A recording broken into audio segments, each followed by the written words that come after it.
Hello all, this is Nikhilesh Bharadwaj. In this video series, we are discussing on National Education Policy 2020 of India. This is a 5-part video series and this is a 5th part during which we will be discussing on some of the key areas that the policy has promised, and we will be concluding the video series in this video.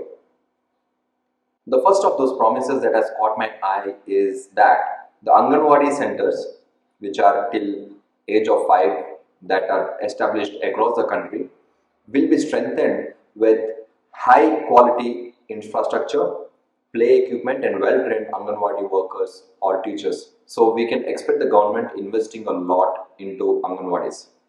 A national repository of high quality resources on foundational literacy and numeracy will be made available on National Teachers Portal. So all the teachers will have access to something called National Teachers Portal, in which the basic material and the content that the teachers require to be able to teach will be made available, especially for foundation literacy and numeracy. Necessary facilities will also be created for initial professional preparation of educators and their continuous professional development. In the previous video, we would have come across something called CPD, continuous professional development, and all the teachers, principals and cluster leaders need at least 50 hours of CPD every year. So there will be facilities, and we can expect physical facilities, digital facilities in terms of continuing this CPD throughout the year. The teacher to student ratio will be made 30:1. It's called PTR. In some areas where it is required, it will be made 25:1, but the minimum promise that the government is doing is 30:1.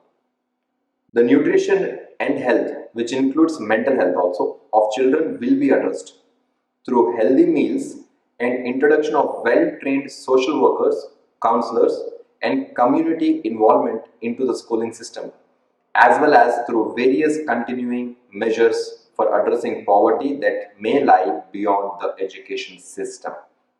Now, that is a very big promise where they are including not only the physical health but also the mental health, including not just midday meals but also on the counselors and social workers that will be involved. So that is beyond just the education system, right? There will be a major effort from both the central and state governments to invest in large numbers of language teachers, as we have seen that the policy is encouraging the mother tongue or the local language till grade 5. There will be a huge demand for the language teachers. So if you are somebody who is interested in language, in a particular language, this is the time I think the nation needs you. Topic-centered and project-based clubs, circles will be highly encouraged and supported at the levels of schools, school complexes, districts and beyond. So we might see something like a music club, we might see a robotics club. These kind of clubs have been into existence at school levels or institutional level, but we haven't seen at a cluster level or a national level, but we might expect some kind of encouragement to have this kind of clubs, circles across the country, across the clusters, across the districts and across the state. As we have even seen before, that teachers will have proper guidelines on their ranking and the expected goals that the teachers will have to reach in terms of promotions, in terms of incentives. Not just the promotions and incentives, even in terms of the standards. There is something called NPST, National Professional Standard for Teachers, that we can expect by 2022. Certain regions of the country with large populations from SEDG, that is socially and economically disadvantaged groups, should be declared special education zones, SEZs. So in our country we have seen SEZs as special economic zones, where a lot of land is being given for big corporates and companies to establish their centers and their companies, development centers in that SEZs, industries and factories, which will increase the employment, which will increase the economy of that particular state or in that particular area. In the same way, this has been one of the suggestions that a lot of educators have given to the government, that we should also have special education zones. So we can expect that this kind of SEZs will also be developed across the rural and urban areas across the country. So we can expect some kind of universities, we can expect good institutions who have proven themselves, who will be encouraged to establish their centers or their schools or their institutions, their universities in those areas. Land will be given to them, and it is good for the society. The policy also talks about a new policy that will encourage the foreign universities to establish in India, right? That will be top 100 universities as promised by the policy. So we can expect something like a Stanford or a Harvard or an MIT to establish their center or another university in India. In Asia, I think one of the countries that has been successful in doing this was Singapore. So Singapore has universities like NYU, which have established their centers in Singapore also. So that will be one great point that we can look forward to. Government of India will constitute a gender inclusion fund to build the nation's capacity to provide a quality and equitable education for all girls as well as transgender students.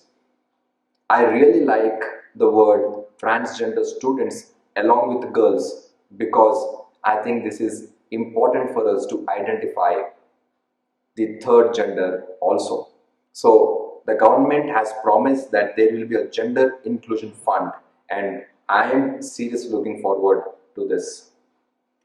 Establish at least one large, high quality multidisciplinary HEI in every district. A national institute for Pali, Persian and Prakrit will also be set up within a university campus. There might not be a separate institution, but within a university campus there might be an institution that will be established, or there might be institutes that will be established for these languages, which are so important for students to understand our Indian culture. Public investment in education by both the central government and all the state governments to reach 6% of GDP. Right now it is somewhere around 4%, and the policy promises that the investment in education sector will reach 6% of the GDP and reach 20% of all public expenditure over a 10-year period. Now that's a huge promise, I think.